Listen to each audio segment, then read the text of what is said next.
Colin et Harry, les jumeaux astronautes, étaient excités à l'idée d'explorer une nouvelle planète. Mais cette fois-ci, leur destination était bien différente des précédentes. Cette planète était entièrement recouverte d'eau, avec seulement quelques îles éparpillées ici ou là. Ils étaient sûrs d'être complètement surpris par cette nouvelle mission. Après un long petit voyage, leur fusée atterrit sur l'une des îles, mais aucun habitant de la planète ne vivait sur Terre.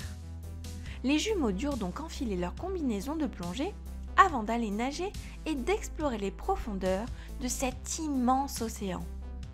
Et ce qu'ils découvrirent sous l'eau était tout simplement extraordinaire. Des villes entières étaient construites sur le dos d'immenses animaux marins.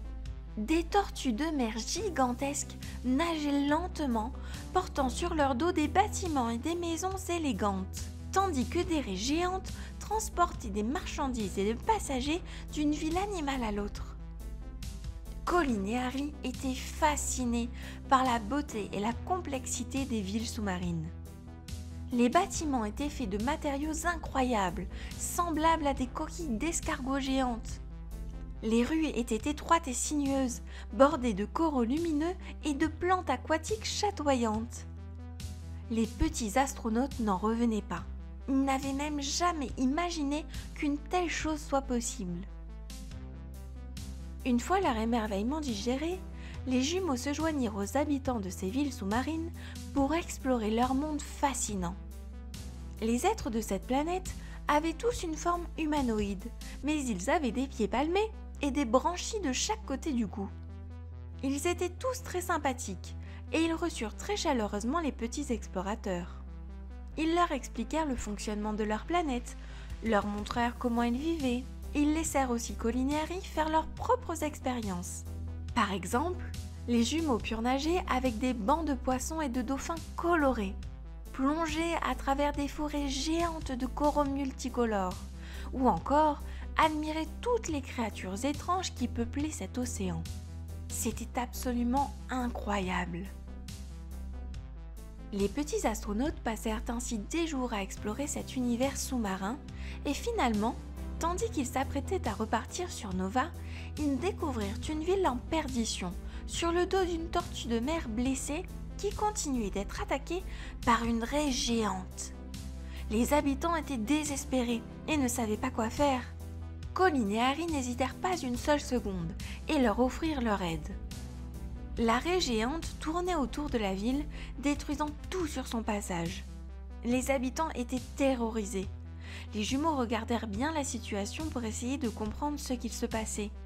La raie se tourna alors vers eux, ses yeux noirs les regardant intensément. Colin et Harry essayèrent de communiquer avec elle, mais elle était trop effrayée et blessée pour comprendre quoi que ce soit. Effectivement, elle avait une grosse pointe de corail dans son ventre. Il semblait provenir de l'un des immeubles portés par la tortue.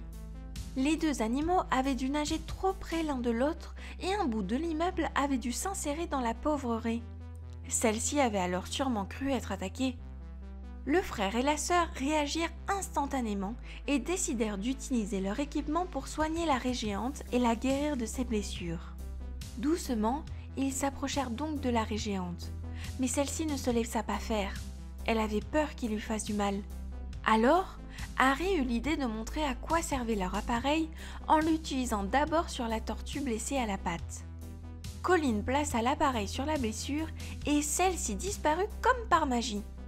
La raie sembla comprendre ce qu'il se passait et se calma peu à peu. Les petits astronautes se dirigèrent alors vers elle calmement et utilisèrent leur appareil. Très vite, la créature géante fut totalement soignée. Sa colère s'apaisa instantanément et elle lança un regard plein de gratitude aux jumeaux. Elle s'éloigna ensuite calmement et la Tortuville put reprendre son chemin. De retour dans la ville de la Tortue, Colin et Harry furent accueillis en héros. Les habitants étaient reconnaissants pour leur aide et leur courage. En signe de gratitude, ils leur offrirent plein de souvenirs et de présents à ramener sur Nova. Les petits astronautes retournèrent ainsi dans leur monde, heureux d'avoir vécu une aventure inoubliable dans les profondeurs de cette planète océan.